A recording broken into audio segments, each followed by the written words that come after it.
Come with me to a cooking class in Guatemala where I learned how to make their national dish called Pepian.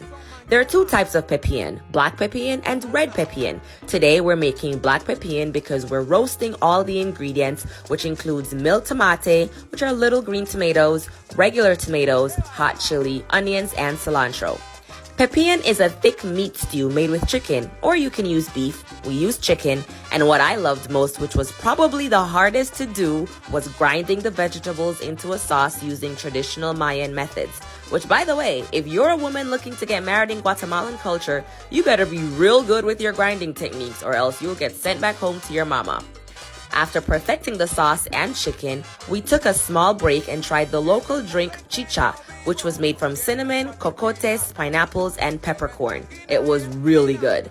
After we quenched our thirst, we went back for the final round, making tortillas, which, needless to say, me and Queenie pretty much sucked at that. Don't judge us. But what's important is that in the end, the meal was really delish, and I'm proud to say I know how to make Pepian. Cheers!